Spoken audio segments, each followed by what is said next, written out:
चलिए प्रश्न संख्या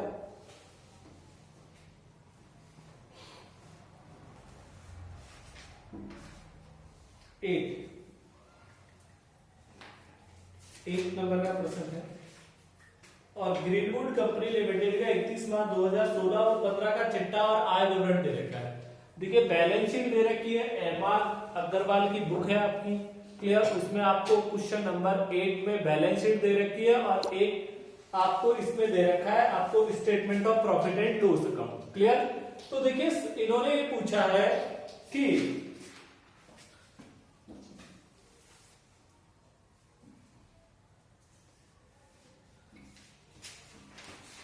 फंड फ्लो स्टेटमेंट तैयार कीजिए, कार्यशील पूंजी का विवरण और कोष प्रवाह विवरण तैयार कीजिए। तो देखिए क्वेश्चन नंबर आपका है प्रश्न संख्या 8 और आपको सबसे पहले स्टेटमेंट बनाना है, statement of change in working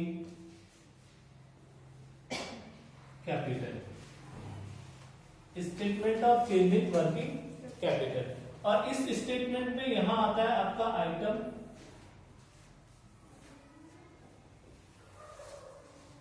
यहां पे आपका प्रीवियस ईयर दे रखा है 2015 और आपका करंट ईयर दे रखा है 2016।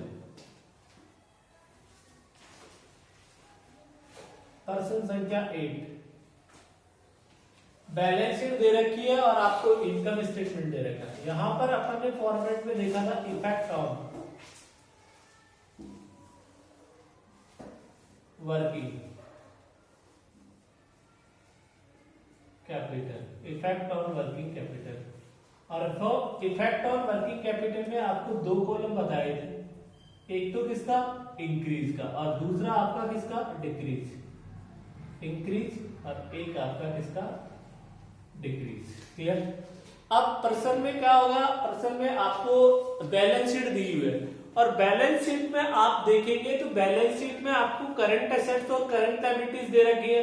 तो उनको हम क्या करेंगे, यहां पर लिख देंगे। जब भी हम statement of change in working capital बनाएंगे, क्लियर, तो सबसे पहले उसमें लिखते हैं ए बोले तो करंट एसेट्स,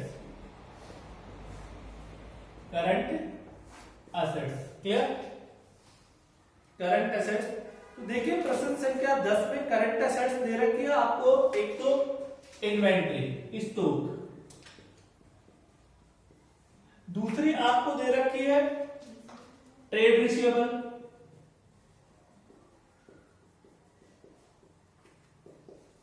तीसरा आपको दे रखा है cash and cash equivalent, cash and cash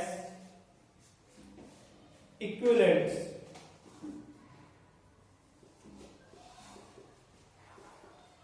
और देखो इन्वेंट्री आपको दे रखी है 22,000 और 26,000, 22,000 यहां पर कितनी है 26,000, क्लियर। ये बैलेंस शीट में से लिखी है मैंने current assets, inventory, trade receivable और कैश एंड कैश इक्विवेलेंट। तो देखिए 22 और 26 गए तो बचे आप, इंक्रीज कितना हो रहा है आपका 4,000 रुपए इंक्रीज हो रहा है, तो इंक्रीज में लिख दिया। उसके बाद देखिए ट्रेड रिसीवेबल है, जो ट्रेड रिसीवेबल में देखिए आपको दे रखा है 36,500 और 39,500, ठीक है, 36,500 और 39,100। देखिए डिफरेंस 39,100 माइनस 36,500 इक्वल टू 2600। फिर 2600 क्या हुआ, इंक्रीज हुआ। अब कैश एंड कैश इक्विवेलेंट दे रखा है क्वेश्चन नंबर, अच्छा क्वेश्चन नंबर आपका 8 है, ये 10 की मध्य लिख दी है अपन ने, क्वेश्चन नंबर 10 नहीं है, क्वेश्चन नंबर आपका 8 नंबर का प्रश्न है। तो देखिए 8 नंबर प्रश्न में आपका इन्वेंट्री दे रखा है 40,000 और 50,000 दे रखा है, 40,000 दे रखा है। क्वेश्चन नंबर 8 है, 10 नहीं है, 40,000 और 50,000। क्लियर? तो आपका इंक्रीज कितना हो गया, 10,000। उसके बाद आपका देखिए ट्रेड रिसीवेबल दे रखा है, और ट्रेड रिसीवेबल है 20,000 और 16,000। तो ये आपका 4,000 है वो डिक्रीज हो गया, तो डिक्रीज में मैंने लिख दिया। फिर देखिए बैलेंस शीट में आपको कैश एंड कैश इक्विवेलेंट दे रखा है 10,000 और 4,000, 10,000 और 4,000। तो ये भी 6,000 आपका क्या हो गया, डिक्रीज हो गया। क्लियर? उसके बाद loan and advance, loan and advance, loan and advance दे रखा है। एडवांस आपका यहाँ पे 10,000 है और यहाँ पर आपका नहीं है, तो इसका मतलब ये आपका क्या हो गया, 10,000 डिक्रीज हो गया। अब इसका टोटल करेंगे और इसका टोटल करेंगे, उसे बोलेंगे ए। तो देखिए 40 और 20 60, देखिए इसका टोटल करेंगे तो 40 और 20 60 और 10 70, और ये कितना हो गया 80,000। और इसका टोटल करेंगे तो ये आपका हो जाएगा 70,000। यहां पे बी लेंगे, करंट लायबिलिटीज, और करंट लायबिलिटीज में देखिए आपको दे रखी है एक तो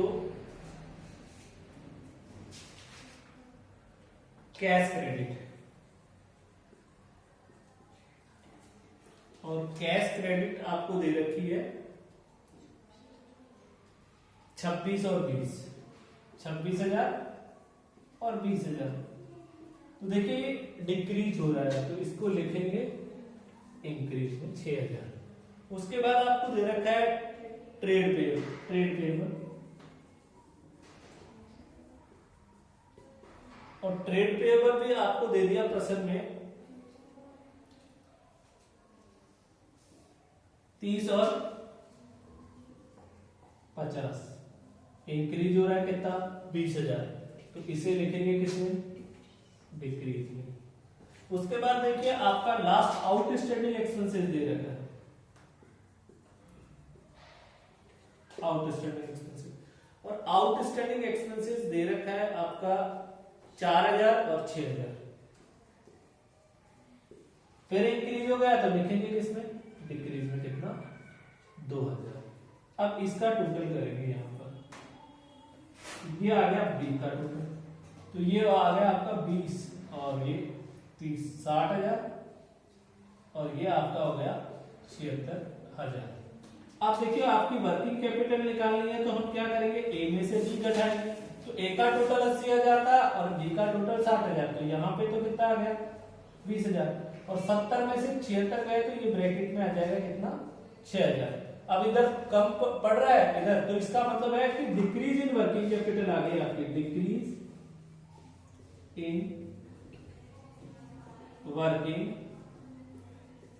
कैपिटल कितनी आ गई 26,000 आ गई। क्लियर? अब यहां पे इसका टोटल कर लो, तो ये तो आपका 16,000 और ये इसका टोटल करोगे तो ये आपका 42,000, तो ये इन दोनों का डिफरेंस कितना हो जाएगा यहाँ पर 26,000। तो इस प्रकार से आपका statement of change in working capital तैयार हो जाएगा, statement of change in working capital. ठीक है, तो इस प्रश्न में तो आपकी क्या आ गई, डिक्रीज इन वर्किंग कैपिटल आ गई। क्लियर? अब इसी प्रश्न में ये तो डिक्रीज इन वर्किंग कैपिटल आ गई, तो इसी प्रश्न में अब आपको इसके बाद ये तो आपका वर्किंग कैपिटल होगा, इसके बाद आपको फंड फ्लो स्टेटमेंट तैयार करना है। तो देखिए फंड फ्लो स्टेटमेंट कैसे बनेगा,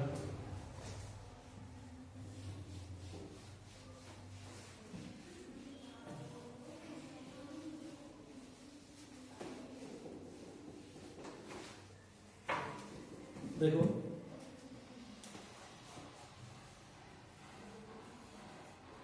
फंड फ्लो स्टेटमेंट।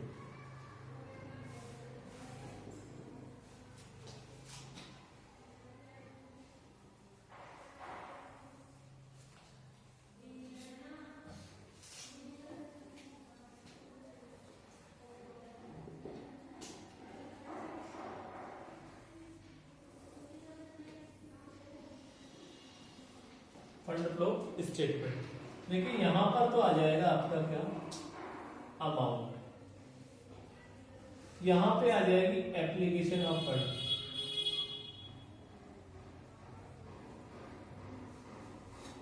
और यहां पर सोर्सेज ऑफ फंड,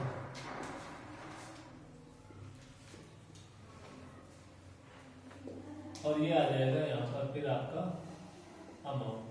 तो देखिए अपन ने इससे जो पहले statement of change in working capital बनाया तो उसमें आया था डिक्रीज इन वर्किंग कैपिटल, और डिक्रीज इन वर्किंग कैपिटल यहां पे लिखते हैं डिक्रीज इन वर्किंग कैपिटल, और ये अपना आया था कितना, 26,000। डिक्रीज इन वर्किंग कैपिटल अपना कितना आया था, 26,000 रुपए डिक्रीज इन वर्किंग कैपिटल आया था। ये आपका उस स्टेटमेंट के माध्यम से आ जाएगा। क्लियर होगी बात। Decrease in working capital, decrease in working capital, ठीक है। अब देखिए आगे, अब एडिशनल इंफॉर्मेशन पढ़ते हैं। तो एडिशनल इंफॉर्मेशन में देखिए आपको एक तो statement of profit and loss account दे रखा है, ठीक है, क्लियर। तो statement of profit and loss account दे रखा है, और उसमें देखिए एक मद है आपकी डेप्रिसिएशन दे रखी है। तो आपको फंड फ्लो स्टेटमेंट बनाना है तो सबसे पहले एक आपको यहां पर स्टेटमेंट बनाना पड़ेगा, एडजस्टेड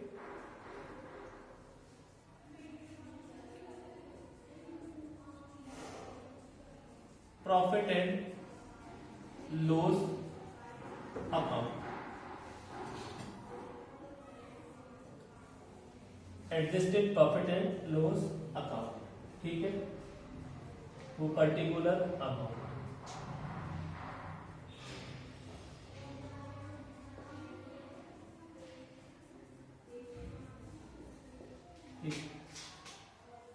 अब देखिए आपको बैलेंस शीट में देखो, जो 8 नंबर का क्वेश्चन है, रिजर्व एंड सरप्लस का डिफरेंस देखो, 24,000 और 20,000 कितना है, 24,000 और 20,000। तो 24 और 20 का डिफरेंस करो कितना आ गया, या डिफरेंस मत करो, इसका बैलेंस लिख दो यहाँ, बाई बैलेंस बीडी कितना लिख दिया मैंने, 20,000, ठीक। और टू बैलेंस बाई बैलेंस, और यहाँ पे आ जाएगा आपका टू बैलेंस सीडी, आपका कितना, 24,000,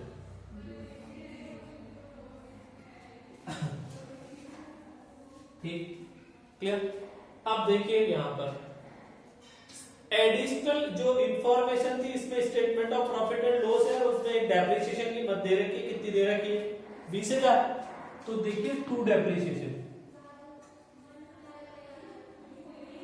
कितना है, 20,000। और डेप्रिसिएशन आपको पता है स्थायी संपत्तियों पे लगता है, और स्थायी संपत्ति आपको दे रखी है फिक्स एसेट्स, क्लियर। तो आप फिक्स एसेट्स अकाउंट बना लो, फिक्स एसेट्स अकाउंट, कौन सा अकाउंट, फिक्स एसेट्स अकाउंट। अब देखिए फिक्स एसेट्स अकाउंट बनाओगे,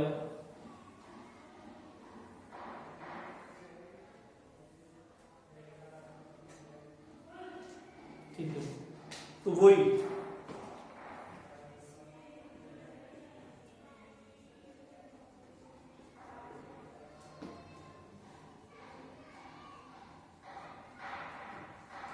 तो इसका बैलेंस टू बैलेंस बीडी होगा,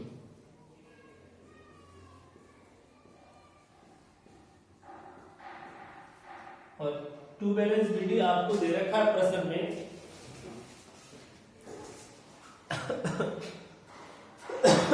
1,20,000, और बाई बैलेंस बीडी आपको दे रखा है 1,30,000 बाय डेप्रिसिएशन, और बाय डेप्रिसिएशन आपका कितना है 20,000। और कोई इंफॉर्मेशन नहीं है, अकाउंट को क्लोज कर दो। अकाउंट को जैसे ही क्लोज करोगे तो ये इसका टोटल आएगा 1,50,000।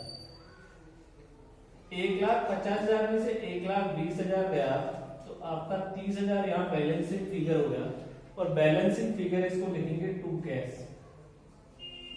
और इसका मतलब आपने कोई संपत्ति खरीद ली कितने की 30,000 की, तो इसको यहां लिख देंगे अपन परचेज ऑफ फिक्स असेट्स कितने की 30,000। 30,000 की। उसके बाद देखिए आगे नेक्स्ट एडिशनल इंफॉर्मेशन में तो केवल डेप्रिसिएशन था और बाकी कुछ करना नहीं है आपको। अब आ जाइए शेयर कैपिटल। बैलेंस शीट में देखिए शेयर कैपिटल दे रखी है,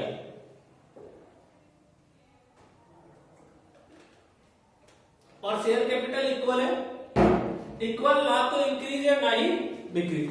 क्लियर? इसका मतलब ना इश्यू है ना ही रिडम्पशन। आगे आ जाओ, रिजर्व एंड सरप्लस को अपन ने लिख दिया बैलेंस शीट और सीडी। उसके बाद आ जाओ लॉन्ग टर्म लोन, पहले 60,000 का लोन ले रखा था आपने और अब दे रखा है कितने का 40,000 का। ठीक है, क्लियर? कितने का? पहले 60,000 का लोन था 2015 में और वर्तमान में 40,000 का लोन है, तो इसका मतलब लोन आपने कम हो गया, आपका 60 से 40 हो गया, तो इसका मतलब ये है कि आपने लोन का भुगतान कर दिया, तो इसका मतलब ये होगा डायरेक्ट कि आपका रीपेमेंट ऑफ लोन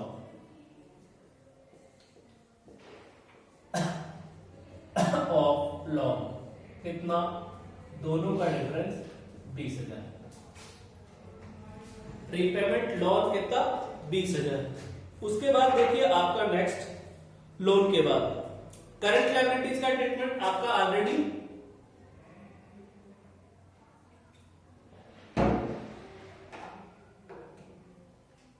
हो गया, फिक्स एसेट्स का भी हो गया और करंट एसेट्स का भी ट्रीटमेंट हो गया। ठीक है, तो अब देखिए यहां पर इसका टोटल कर लीजिए 20 और 24 44। इस 44 में से 20 गया तो आपका आ जाएगा फंड फ्रॉम ऑपरेशन कितना 24,000, और ये टोटल भी कितना 44,000। तो इस प्रकार से अपना क्या आ जाएगा फंड फ्रॉम ऑपरेशन आ जाएगा। जो भी फंड फ्रॉम ऑपरेशन आएगा उसको हम यहां लिख देंगे।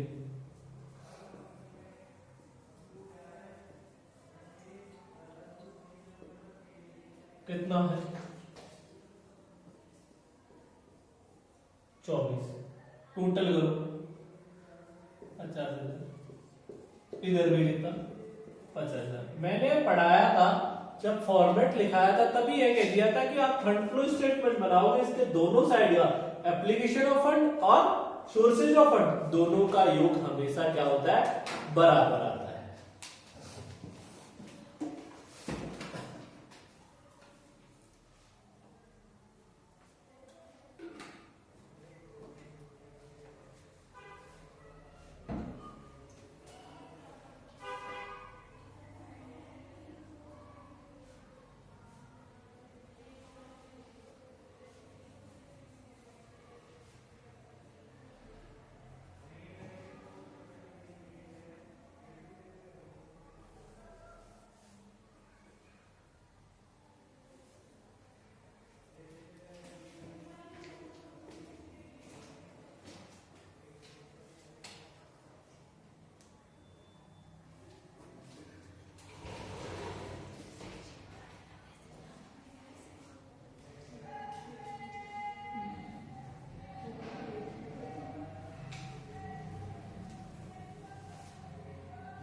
पर्सन संख्या 2 देगी।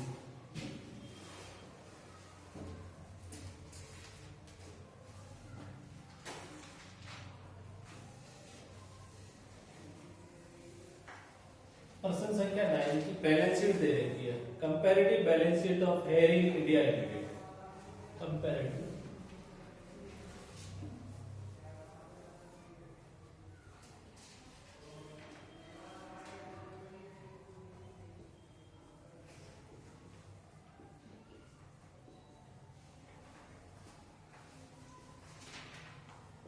ऑफ हेयरिंग लिमिटेड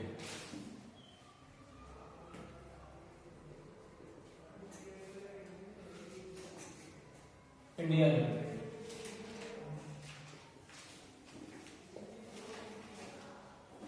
ठीक है, पर्टिकुलर दे रखा है,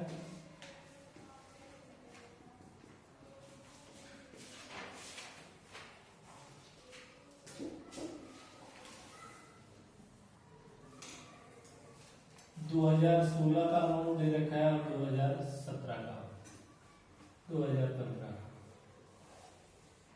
बैलेंस शीट दी हुई है 16। और इक्विटी एंड लायबिलिटीज पहला ऑप्शन है,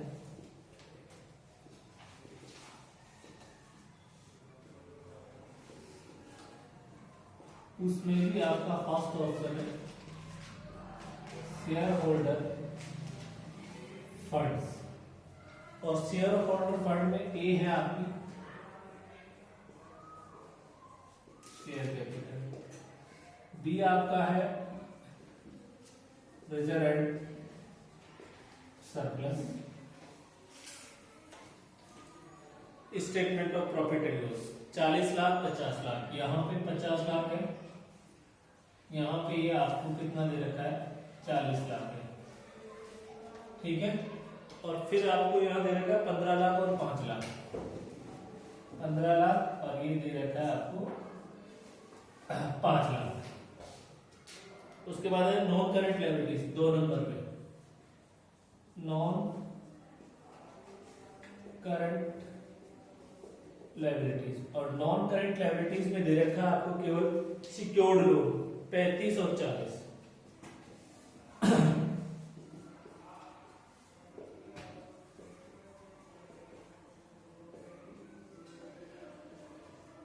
लाख 35 लाख और 40 लाख। और करंट लायबिलिटीज दे रखी है 3rd नंबर,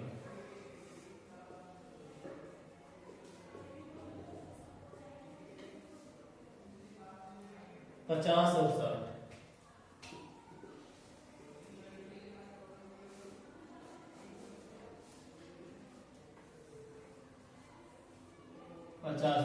इनका टोटल कर दीजिए 1 करोड़ 50 लाख और 1 करोड़ 45 लाख। ठीक है, उसके बाद देखिए आपको दे दिया असेट्स, और असेट्स पे दे दी नॉन करंट असेट्स फर्स्ट।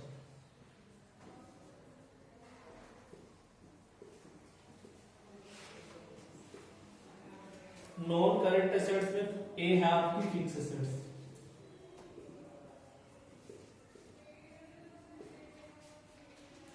फिर है बी है आपका नॉन करंट इन्वेस्टमेंट,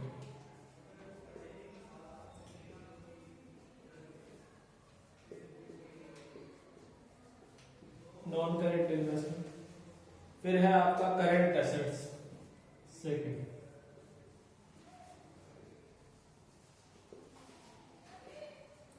इसमें एक तो आपको दे रखा है इन्वेंटरी, फिर आ दिया आपका ट्रेड रिसीवेबल, फिर आपका दे दिया कैश एंड कैश इक्विवेलेंट। ठीक है, तो ये 30 लाख और 31 लाख फिक्स एसेट्स, 31 लाख और इधर है आपकी 30 लाख। जो इन्वेस्टमेंट है वो आपको दे रखा है, यहां नहीं है और यहां पर ये है 1.5 लाख। फिर आ जाइए इन्वेंट्री, इन्वेंट्री में है 75 लाख और 78 लाख 50,000। ट्रेड रिसीवेबल में दे रखा है 40 और 35,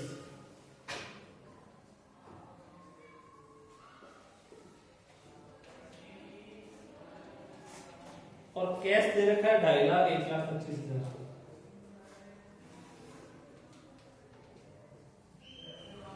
टोटल हुई 1,50,00,000, इधर 1,45,00,000। ये पर्सन संख्या 2 है आपका, ठीक है। और आपको एडिशनल इंफॉर्मेशन में शुद्ध लाभ 10 लाख दे दिया, और ये कहती है स्थायी संपत्तियां 4 लाख की वृद्धि की गई तथा हास 3 लाख रुपए था। तो आपको दोनों चीज, इन्होंने कह दिया कि शुद्ध लाभ तो 10 लाख बताया, स्थायी संपत्तियों में 4 लाख की वृद्धि और उन पर हास कितना है 3 लाख। ये इस प्रश्न में एडिशनल इंफॉर्मेशन आपको दे रखी है, ठीक है। अब देखिए इसमें फंड फ्लो स्टेटमेंट तैयार करना आपको, क्वेश्चन नंबर जो 9 था उसमें एडिशनल इंफॉर्मेशन मैंने क्वेश्चन में नीचे मेंशन नहीं की है। 2 आपको एडिशनल इंफॉर्मेशन दे रखी है, एक तो आपको स्थायी संपत्तियों की, एक शुद्ध लाभ की, एक हास की, ठीक है। तो देखिए क्वेश्चन नंबर, इसमें सबसे पहले आपका वही स्टेटमेंट बनेगा, क्या? Statement of change in working capital.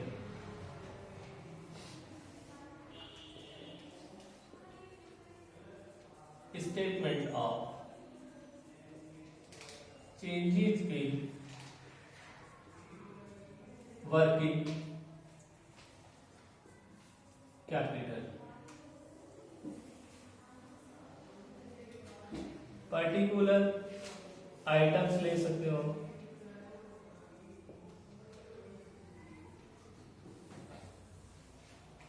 यहां पे 2015 का ईयर आ जाएगा, यहां पे 2016 का, और वो effect of on working capital, यहां पे आपका क्या आएगा इंक्रीज, यहां पे आपका क्या आएगा डिक्रीज।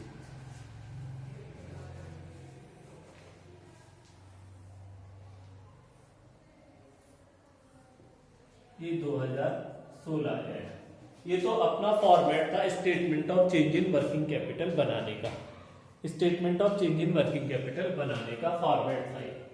देखिए statement of change in working capital,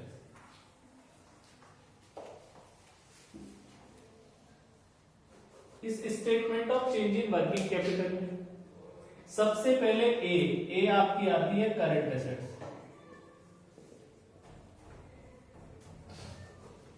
और करंट एसेट्स देखिए आपको यहां दे रखी है करंट एसेट्स, ये रही current assets, inventory, trade receivable और कैश।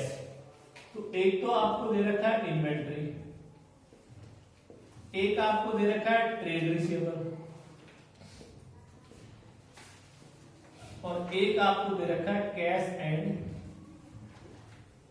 Cash equivalents. ये 3 चीजें दे रखी है। देखिए कैश दे रखा है, इन्वेंट्री दे रखा है 78,50,000 और 75 लाख, 78,50,000 और आपको दे दिया 75 लाख। ट्रेड रिसीवेबल आपका दे रखा है देखिए 35 लाख और 40 लाख, पर्सन में 35 लाख और यहां पर आपका 40 lakh. Cash and cash equivalent आपका दे रखा है 1,25 और 2.5 लाख।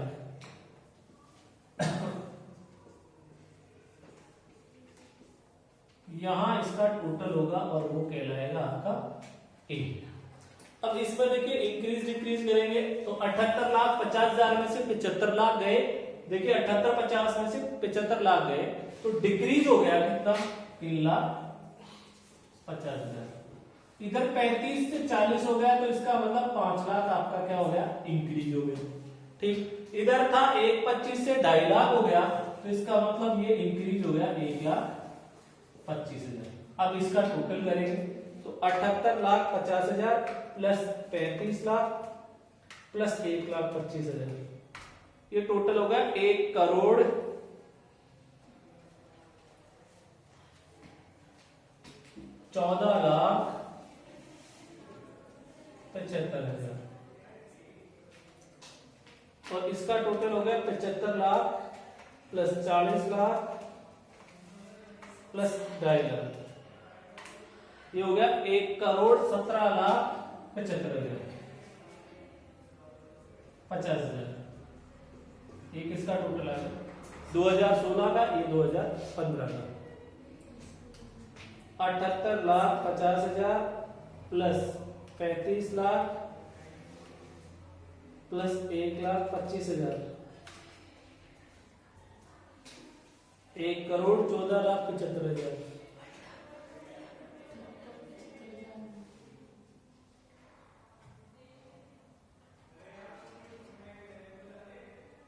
78,75,000 है। 78,75,000। अच्छा, ये 78,75,000 है क्वेश्चन में। 78,75,000, तो ये आ जाएगा आपका 3,75,000। इसका टोटल देख लो, 78,75,000 प्लस 35,00,000 प्लस 1,25,000, 1,15,00,000।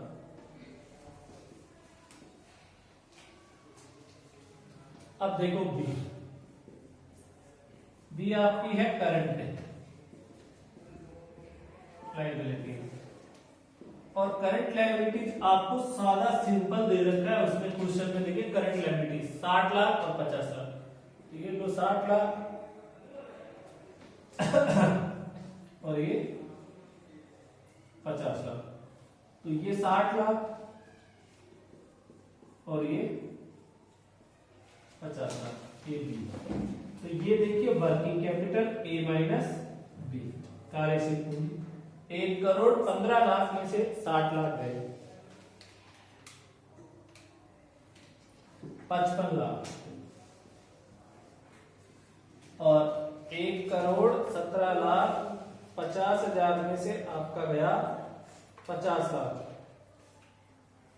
तो ये बचेगा 67,50,000। और देखिए इधर आपका यहां पर डिक्रीज हो रहा है, तो इंक्रीज में लिख देंगे कितना, 10,00,000। ठीक, अब देखिए यहां 55,00,000 है, यहां 67,50,000 है, तो इंक्रीज हो रही है कि डिक्रीज, तो ये हो रही है आपकी इंक्रीज इन वर्किंग कैपिटल। और कितनी इंक्रीज हो रही है, 12,50,000 आपकी इंक्रीज हो रही है। क्लियर, ये आपका यहाँ टोटल 3,75,000 हो गया, और एक 5 है 10 15, और एक 16,25,000। 16,25,000 में से 375 घटा दीजिए, वही बचेगा 12,50,000। तो आपका ये आ जाएगा यहाँ पर 12,50,000। तो क्वेश्चन में देखिए यहाँ पर इंक्रीज इन वर्किंग कैपिटल आ गई 9 नंबर के क्वेश्चन में 12,50,000।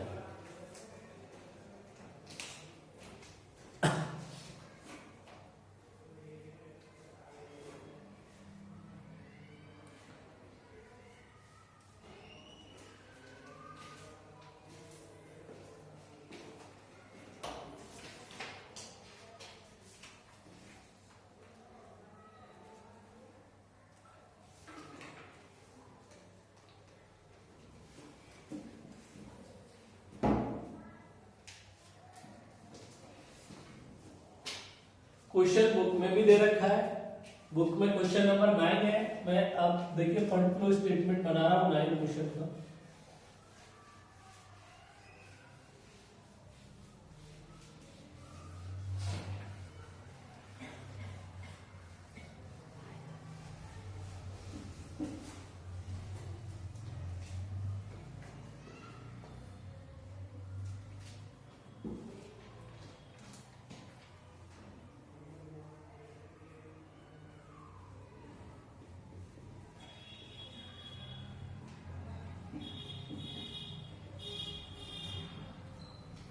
Fund flow statement,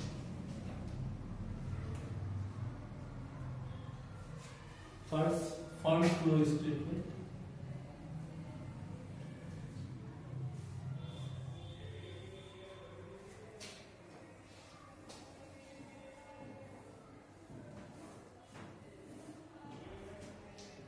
sources of funds,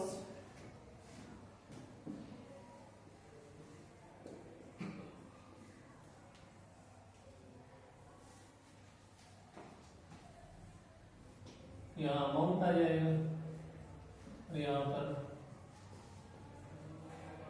application of funds increase आया आपका,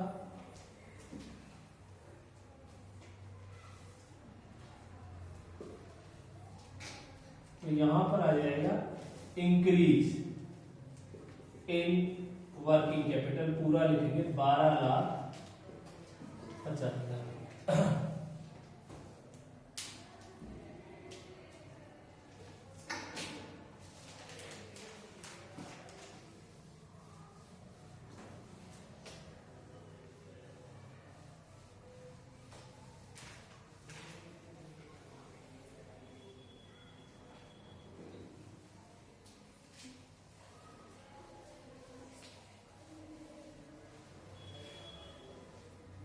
बारह लाख 50,000।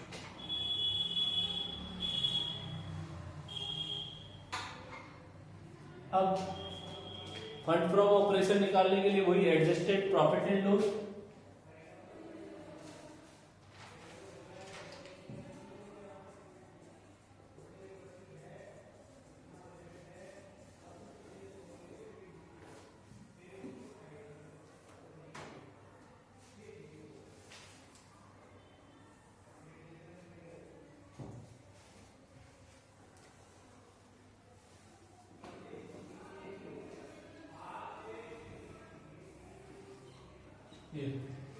ठीक, पर्टिकुलर अमाउंट।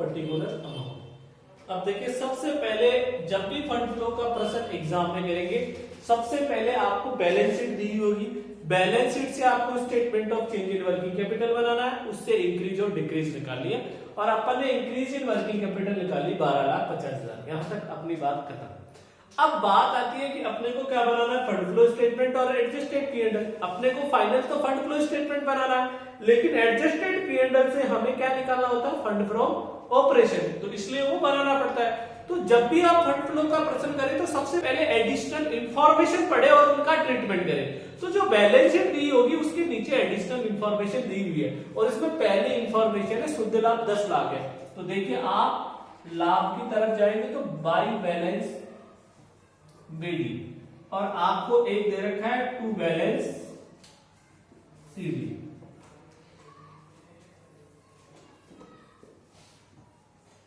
बैलेंस बीडी देखिए कितना दे रखा है प्रॉफिट का,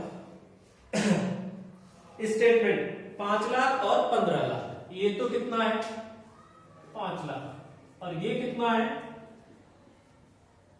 15 लाख। अब 5 लाख और 15 लाख का डिफरेंस करो तो शुद्ध लाभ कितना आ गया 10 लाख, तो वो एडिशनल इंफॉर्मेशन में दे रखा है। क्लियर। अब देखिए आगे, फिर कहा कि स्थायी संपत्तियों में 4 लाख की वृद्धि हुई, तो स्थायी संपत्ति बैलेंस शीट में देखो फिक्स एसेट्स दे रखी है, तो आप क्या करेंगे, फिक्स एसेट्स अकाउंट बनाएंगे।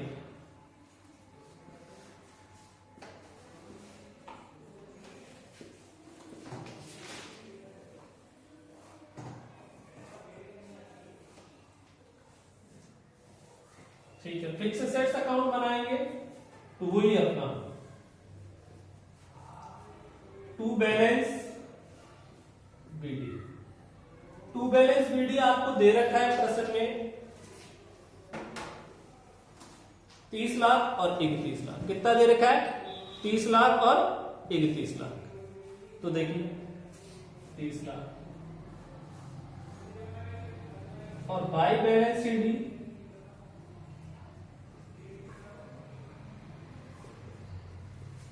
31 लाख।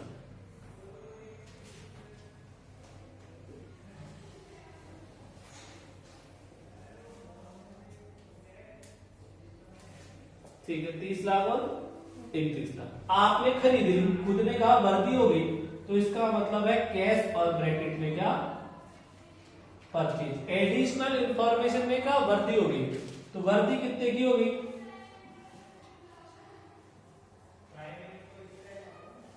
4 लाख। ठीक है, तो आपका यहां पर आ जाएगा, आपने खरीद ली तो परचेज ऑफ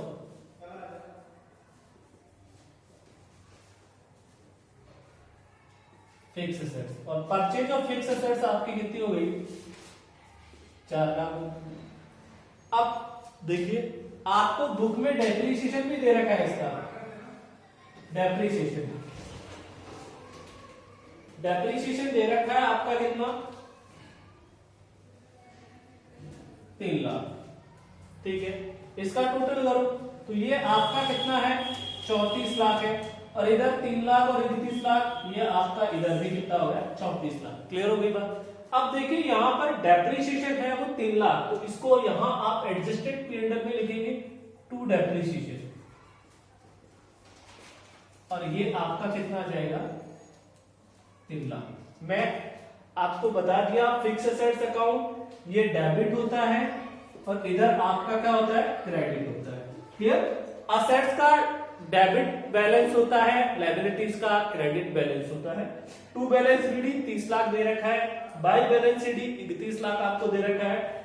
एडिशनल इंफॉर्मेशन में कैश परचेज दे रखी है कि वर्दी हो गई, इसका मतलब आपने क्या कर ली, खरीद ली। ठीक है, मैंने बताया था कि खरीदेंगे तो पैसा जाएगा वो एप्लीकेशन ऑफ फंड में आएगा, और देखिए और आएगा तो आपका सोर्सेज ऑफ फंड में आएगा। क्लियर। तो बाय डेप्रिसिएशन 3 लाख। क्लियर हो गई बात। और इधर टू कैश और परचेज कितनी, 4 लाख। तो दोनों के ट्रीटमेंट कहां किस प्रकार से होंगे वो बता दिए। क्लियर। अब इसके अलावा कोई एडिशनल इंफॉर्मेशन नहीं दे रखी, तो आप बैलेंस शीट देखिए। बैलेंस शीट में देखिए शेयर कैपिटल पहले 40 लाख की थी, अब कितने की है, 50 लाख। इसका मतलब है आपका हो गया इश्यू ऑफ शेयर कैपिटल, और इश्यू ऑफ शेयर कैपिटल कितनी, 10 लाख। ठीक है। उसके बाद देखिए स्टेटमेंट ऑफ P&L हो गया सिक्योर्ड लोन, पहले 40 लाख का था, अब लोन कितने का है, 35 लाख का। तो इसका मतलब रीपेमेंट ऑफ लोन, और रीपेमेंट ऑफ लोन कितना हो गया, 5 लाख का आपने लोन का भुगतान कर दिया।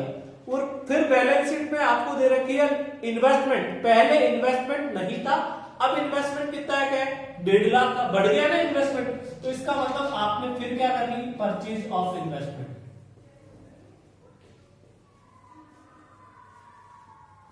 कितने का, 1.5 लाख का। ठीक। और जिसका ट्रीटमेंट आप वर्किंग कैपिटल में कर देते हो ना, उसका दोबारा कोई ट्रीटमेंट नहीं हो। जो चीज वर्किंग कैपिटल में आ गई वो फिर आगे नहीं आएगी। क्लियर हो गई बात। अब देखिए यहां पर ये कितना हो गया, 18 लाख, और ये आएगा बाई फंड फ्रॉम ऑपरेशन, आपका 5 लाख, 18 में से 5 गया तो 13 लाख, और ये टोटल कितना, 18 लाख। ठीक है। तो 13 लाख आपका फंड फ्रॉम ऑपरेशन आ जाएगा, 13 लाख। तो इसको यहां लिखेंगे फंड फ्रॉम ऑपरेशन कितना, 13 लाख। टोटल करेंगे तो 23 लाख। इधर भी टोटल कर दीजिए, 1.5 लाख, 5 लाख, ये आपका 4 लाख, तो ये 9 लाख, और ये 9, और ये हो गया आपका 23 लाख। ये बात क्लियर। अगर आपका एप्लीकेशन ऑफ फंड और सोर्सेस ऑफ फंड इक्वल है, ठीक है, बराबर है, तो आपका फंड फ्लो स्टेटमेंट सही है। क्लियर। ये आपका फिक्स एसेट्स अकाउंट, ये आपका adjusted profit and loss account.